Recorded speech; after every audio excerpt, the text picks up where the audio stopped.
توست وايد قوية، سويتها معكم من قبل أو متابعاتي القدم أكيد يذكرونها، لذيذة وسهلة ووايد بتحبونها. اليوم ما راح أسوي فرنش توست، ما راح أستخدم توست، راح أستخدم بريوش. أوكي، نفس الطريقة تقدرون تستخدمون توست أو بريوش. تابعوا الوصفة لأن بتحبونها وايد، لذيذة لذيذة حنونة. طبعا اليوم الشعب كله سهران، فبنسوي الوصفة بالصالة، يعني بنجهزها وبنسويها وبنقدمها بنفس المكان. مسوين ستيشن فرنش توست، وبقية المقادير حق الفرنش توست. يلا مساعدتي الجميلة، شنو نحط أول شيء؟ نحط 5 بيضات. صح، 5 بيضات. أوكي انزين، وشنو نحط بعد هذا؟ حليب. قولي 2 كوبين حليب. 2 كوبين حليب. شطورة. وكوبين كريمة. 2 كوبين كريمة. شطورة. شيء تساعدني يعني، لا ينكت على الطاولة. انزين، ونحط هيل. صح.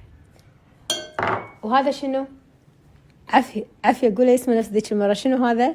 زعفران. ما قبل كانت تقول زرع، شنو زرعفان؟ لا زعفران. لا، شنو قال ذيك المرة؟ زعفران صح. شنو اسمه؟ زعفران صح، قامت تقولها صح. هذا الفرنش توست بنكهة كويتية بالهيل والزعفران، عادة يحطون فيه فانيليا، دارسين. أنا أحبه بالهيل والزعفران، وايد يطلع خنين. أوكي، بس هذه مقاديرنا. نخلط الخلطة كاملة ونغمس فيها البريوش. وبنات إذا تبونه ألذ وتبون تاكلونه تحسونه كنا توست، كنا كيك، دخلوه الثلاجة. يعني أنا أنقعه بالحليب أوكي، وبعدين أصفه بصينية وأدخله الثلاجة وأقليه ثاني يوم، أحمره ثاني يوم بزبدة. الحين بنغمس البريوش بالخليط اللي سويناه. هذا البريوش أوكي، تاخذونه من أي مخبز أو تستخدمون التوست العادي. أوكي، لما تغمسونها قبل بيوم وتحطونها بالثلاجة تصير تينن، التوستة تصير كأنها كيكة نافشة تينن. أنا اليوم لا بقدمه على طول لكم لأننا سهرانين ونبي شيء كذي حنون ولذيذ بهالجو البارد. شوفوا أخليه يتشرب عدل. وبعدين نحمره بزبدة. خليته كذي دقيقة تقريبا. الحين أشيله وأحطه بالماعون هذا علشان نحمره بالزبدة. إذا بتحطونه بالثلاجة لا تخلونه بالخليط كذي ناقع، راح يخترب يتفتت. لا يعني تغمسونه بالخليط، بعدين تحطونه بماعون ثاني وتلفونه بنايلون وتدخلونه الثلاجة. بس ترى حده يوم واحد لأنه فيه بيض والبيض يخترب، لا تخلونه أكثر من يوم بالثلاجة. طريقة التحمير جدا سهلة. قطعة زبدة أوكي، نذوبها ونحط التوست عليها ونحمشها من الصوبين. عاد ما نخليها تحمش تصير كريسبي، بس تاخذ كذي يعني قرمشة خفيفة، تاخذ لون خفيف. يلا بسم الله نحط البريوش.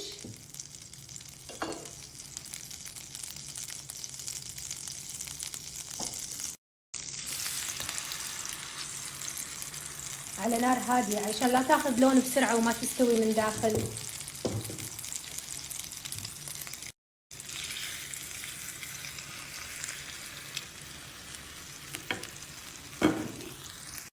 الحين نقلب البريوش بس تحمر.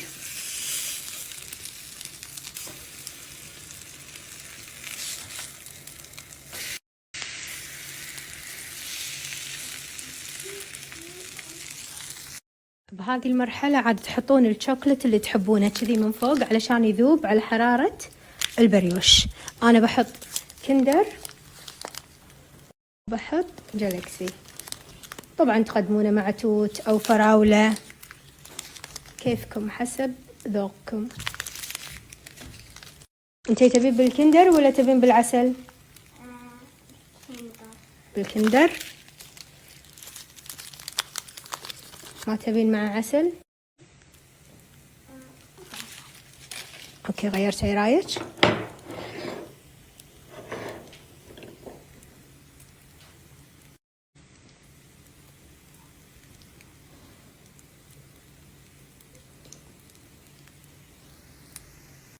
نشيل هذيل ونحط غيرهم.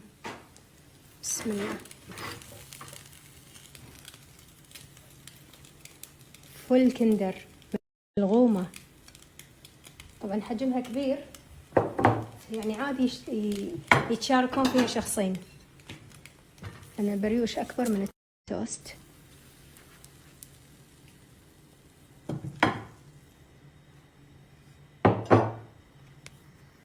حطيت زبدة مرة ثانية، نحط الحين راح أحمرهم كلهم بنفس الطريقة. أوكي، ما له داعي أضيع وقتكم بخطوات معادة.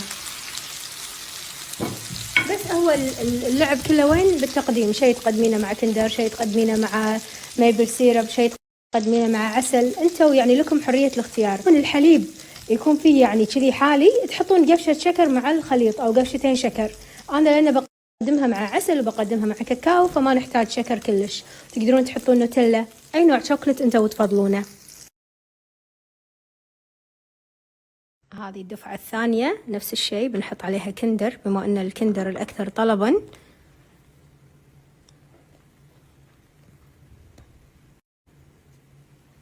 تدرون كم شخص عندي بالصالة؟ خلنا أعدكم، قاعدين عجال ما يتكلمون إذا صورت. عافية عليكم. أول واحدة.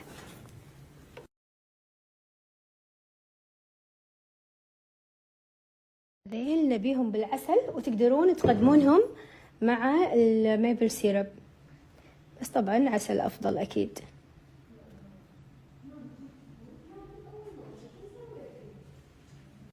حطيت الفراولة، شوفوا حط بعد كذي فوق الكندر وبس. والله هذه وايد لذيذة وسهلة ووايد بتحبونها. شوفوا عوار القلب، شوفوا شلون الكندر سايح مع البريوشة متشربة ومستوية وبالعافية.